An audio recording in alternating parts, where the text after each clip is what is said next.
चीन से हमारी दोस्ती हिमालय से भी बुलंद है। दो साबिक वज़राए दिफा को करप्शन पर सजाए मौत सुना दी गई है। पाकिस्तान ने अपना पहला सैटेलाइट बदर-1 कहां से लॉन्च किया था? अगर चीन से हमारी दोस्ती इतनी मजबूत है तो चीन से हम सीखते क्यों नहीं कुछ? पकड़ियां जान दिया एक दिन हाकमा दे, पराई छे जिते जेनिया लटेंदियां नहीं। और वतने अजीज में तो ऐसा कभी भी देखने में नहीं आया कि कोई हाकिमों के पकड़े जाए या किसी का एहतसाब हो जो पराई छेज पे सेज पे सोती हैं या सोते हैं।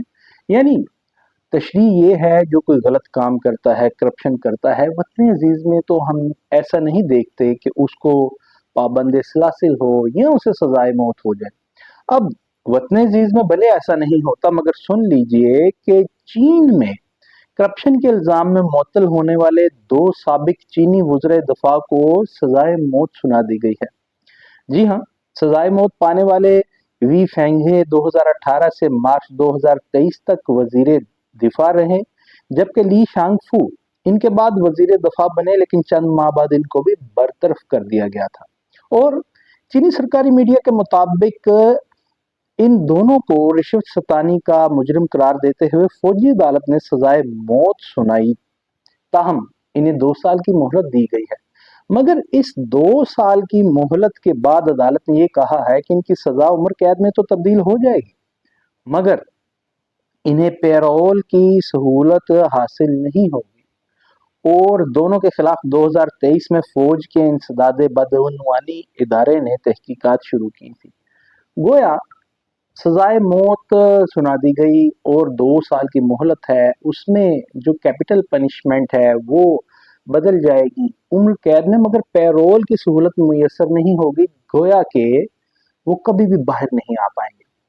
और चीन के साथ तो हमारी दोस्ती हम कहते हैं कि हिमालय से भी बुलंद है, और चीन हमारा एक मुखलिस दोस्त है और हम चीन के मुखलिस दोस्त हैं। और पाकिस्तान ने जुलाई 1990 में अपना पहला सैटेलाइट जो बदर-1 जो खला में भेजा था, वो भी चीन की सरजमीन से भेजा था। तो चीन पे हमें इतना एतमाद है, इतना उन पे हम एतमाद करते हैं कि अपना पहला सैटेलाइट 1990 जुलाई में हम चीनी सरजमीन से लॉन्च करते हैं। तो फिर क्या चीन पे हमें जो एतमाद है उसकी दूसरी पॉलिसियों पे हमें बदएतमादी है? हम चीन की इस पॉलिसी पे कभी एतमाद क्यों नहीं करते नजर आते कि जनाब वहां पे ये सिर्फ पहली मर्तबा नहीं है कि दो साबिक वज़राए खारजा को ये जो सजाए मौत दी गई है, इससे पहले भी कई वज़रा को वहां पे सजाए मौत दी गई थी। तो चीन पे जहां हमारा इतना एतमाद है कि हर चीज हम उसके साथ मिलकर के करते हैं, खला के मदार में सैटेलाइट उनकी सरजमीन से बेचते हैं, तो फिर इस पे भी इतमाद करें ना हम चीन की इन पॉलिसियों पे। करप्शन के अगेंस्ट भले वो वजीर दिफा हो, भले वो वजीर एजुकेशन हो, भले वो वजीर लोकल गवर्नमेंट हो, भले वो वजीर जनाब सकाफत हो, इंफॉर्मेशन हो, उन्हें भी करप्शन पर सजा होनी चाहिए और सजाए मौत होनी चाहिए।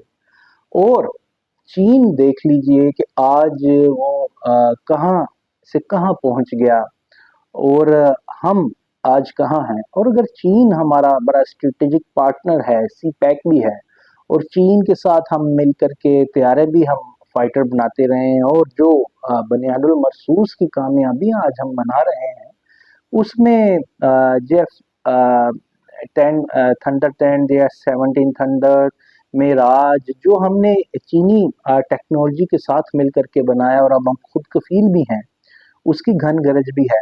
तो फिर चीन से ये भी सीखने की ज़रूरत है, जो चीन इतना मकरूज नहीं है जिस तरह हम हैं, और चीन जिस तरह तरक्की कर रहा है और हम क्यों नहीं कर रहे। शायद यही वजह है कि चीन से हमने सामान्य आलातो हर्ब तो हमने बनाने सीख लिए हैं और टेक्नोलॉजी ले रहे हैं और मदार में सैटेलाइट्स भेज रहे हैं, मगर करप्शन के मदार को ख़त्म करने के वास्ते, करप्शन को एलिमिनेट करने के वास्ते चीनी मॉडल को ही हमें अपनाना होगा। और यहाँ भी करप्शन पर मुख्तलिफ वज़रा को जो भी करप्शन में मुलव्वस हो, या तो उम्र कैद या सजाए मौत दी जाए, ताकि हम भी चीन की तरह ہمالیہ کی بلندیوں پر پہنچ سکیں، نہ کہ ہم صرف یہی گن گاتے رہیں کہ چین اور پاکستان کی دوستی ہمالیہ سے بھی بلند ہے۔ مگر اگر اتنی زیادہ دوستی ہوتی ہے، اتنی زیادہ انڈرسٹینڈنگ ہوتی ہے، تو ایک دوسرے سے سیکھنا چاہیے، اور نہ جانے ہم چین سے یہ بات کیسے سیکھیں گے اور کب سیکھیں گے کہ جناب کرپشن پر سزائے موت بھی دے دینی چاہیے۔